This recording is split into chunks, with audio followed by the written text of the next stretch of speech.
রাজ্যের মুখ্যমন্ত্রী মমতা বন্দ্যোপাধ্যায়ের সভা চলাকালীন রামকৃষ্ণ মিশনের সাধু সন্তদের নিয়ে অশালীন মন্তব্য করার প্রতিবাদে শুক্রবার রানীগঞ্জ বিশ্ব হিন্দু পরিষদের উদ্যোগে বিক্ষোভ মিছিল বার করা হয়। এই মিছিলটি রানীগঞ্জ সীতারাম মন্দির থেকে শুরু হয়ে রানীগঞ্জ নেতাজি মূর্তির কাছে গিয়ে সমাবেশে পরিণত হয়। এদিন উপস্থিত ছিলেন সভাপতি মনোজ সরাফ, জেলা সম্পাদক তেজ প্রতাপ সিং, রানীগঞ্জের সম্পাদক শুভম রাউত, লালু রাউত সহ বিশ্ব হিন্দু পরিষদের একাধিক কর্মীরা। এ প্রসঙ্গে বিশ্ব হিন্দু পরিষদের রানীগঞ্জ শাখার সম্পাদক শুভম রাউত জানান, রাজ্যের মুখ্যমন্ত্রী মমতা বন্দ্যোপাধ্যায় যেভাবে সনাতন ধর্মের সাধুদের বিরুদ্ধে মন্তব্য করেছিলেন, তিনি রামকৃষ্ণ মিশন, ভারত সেবাশ্রম সংঘ এবং ওই সংঘের সাধুদের বিরুদ্ধে আপত্তিকর কথা বলেছেন, সেটা খুব নিন্দনীয় ছিল। এর জন্য তাকে 72 ঘন্টা সময় দেওয়া হয়েছিল, কিন্তু 72 ঘন্টার মধ্যে তিনি তার বক্তব্যের জন্য ক্ষমা চাননি। তাই আজ সারা রাজ্যে বিশ্ব হিন্দু পরিষদের পক্ষ থেকে এই আন্দোলন করা হচ্ছে বলে তিনি সাফ জানিয়ে দেন। তার কথার জন্য ক্ষমা না চাইলে আগামী দিন ব্যাপক আন্দোলন হবে। অন্যদিকে বিশ্ব হিন্দু পরিষদের পশ্চিমবঙ্গের সভাপতি মনোজ সরফ জানান, রাজ্যের মুখ্যমন্ত্রীর বিরুদ্ধে ব্যবস্থা নেওয়া হয়েছে। হিন্দু ধর্মাবলম্বীদের তার বিরুদ্ধে করা অবমাননাকর মন্তব্যের বিরুদ্ধে এই মিছিল বের করেছেন বলে তিনি জানান। कुछ दिन पहले से ये एक तो चल रहा है प्रतिवाद कि हमारी बंगाल की दीदी ने हमारे जो पूजनीय साधु संत और जैसे रामकृष्ण मिशन आश्रम और इन लोगों के ऊपर जिस तरह से वक्तव्य दिया है, जिस तरह से इनके बारे में बहुत छोटी लैंग्वेज यूज की गई है, आज उसी के प्रतिवाद में हम लोग विश्व हिंदू परिषद रानीगंज की तरफ से आज एक प्रतिवाद रैली निकाले हैं। और ये सिर्फ रानीगंज में नहीं, ये आज पूरे पश्चिम बंगाल में विश्व हिंदू परिषद की तरफ से हर प्रांत, हर क्षेत्र में निकाला गया है। हम लोग एक छोटा सा प्रतिवाद यहाँ की सरकार के, यहाँ की दीदी के सामने रख रहे हैं कि इस तरह से हिंदुओं का अपमान अगर आप करते रहिएगा तो हम लोग बर्दाश्त नहीं करेंगे। हम लोगों की दीदी से बहुत छोटी सी डिमांड है कि आपने गलत कहा, आप क्षमा मांगिए, आप क्षमा मांगिए।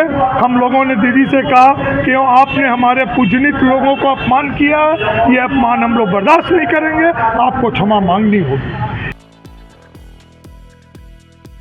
তিনি আরও বলেন, এর ফলে ভবিষ্যতে শুধু বাংলারই ক্ষতিগ্রস্ত হবে না, সারা দেশে ব্যাপক আন্দোলন হবে এবং মুখ্যমন্ত্রীকে তার মন্তব্যের জন্য ক্ষমা চাইতে হবে। Subrata Bauri, LCW India, Raniganj.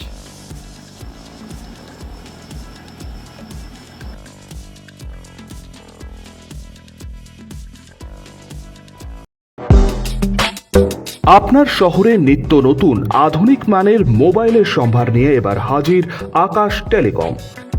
Selfie কিংবা গ্রুপ ফটো তুলতে চান নাকি বন্ধু বান্ধবদের উপহার দিতে চান, তাহলে আর দেরি না করে আজই চলে আসুন আকাশ টেলিকমে। নিত্য নতুন মোবাইল হ্যান্ডসেটের অফুরন্ত সম্ভার আপনারা পাবেন Apple, Samsung, Vivo, Oppo, Realme, Redmi সহ বিভিন্ন ধরনের মোবাইল ফোন। এছাড়াও রয়েছে সমস্ত রকমের EMI এর সুবিধে। তবে আর চিন্তা না করে আজই চলে আসুন বিনাচিতির আকাশ টেলিকমে। আমাদের ঠিকানা আকাশ টেলিকম, বিনাচিতি বাজার, রাহি হোটেলের সটিকটে। যোগাযোগ নম্বর 9064766951 অথবা 8250535583। আপনার বিশ্বস্ততার প্রতীক আকাশ টেলিকম। আচ্ছা, আপনি কি নতুন বাড়ি করছেন? এখন হয়তো ভাবছেন কিভাবে ঘরগুলি সুন্দর করে সাজিয়ে তুলবেন, কোথায় যাবেন, কাকে দেবেন এই কাজের দায়িত্ব। আপনার সব চিন্তা দূর করতে হাজির হয়েছে Icon Homes interior. Designing dreams everyday আপনার ঘরকে সাজিয়ে তুলবে এক অপরূপ সৌন্দর্যে, যা দেখে ঈর্ষা করবে আপনার প্রতিবেশীরা। যে কোনো রকমের রেসিডেন্সিয়াল ও commercial interiors, exterior, painting, false ceiling, flooring, glass work, ইপস্কি ফ্লোরিং, ডেকো পেইন্টিং সহ ইনডোর এবং আউটডোর পেইন্টিংয়ের কাজ খুব যত্ন সহকারে অভিজ্ঞ কারিগর দ্বারা করানো হয়। তবে আর দেরি না করে আজই যোগাযোগ করুন আইকন হোম ইন্টেরিয়রে। যারা বোঝে আপনার সৌন্দর্যের কথা। ব্র্যান্ডেড কোম্পানির সামগ্রী ও উন্নত প্রযুক্তির সাহায্যে অতি যত্নে সাজিয়ে তুলবে আপনার স্বপ্নের বাড়িতে। বিশ্বাসযোগ্য একমাত্র প্রতিষ্ঠান আইকন হোমস ইন্টেরিয়র। আমাদের সঙ্গে যোগাযোগ করতে ফোন করুন 9748905581।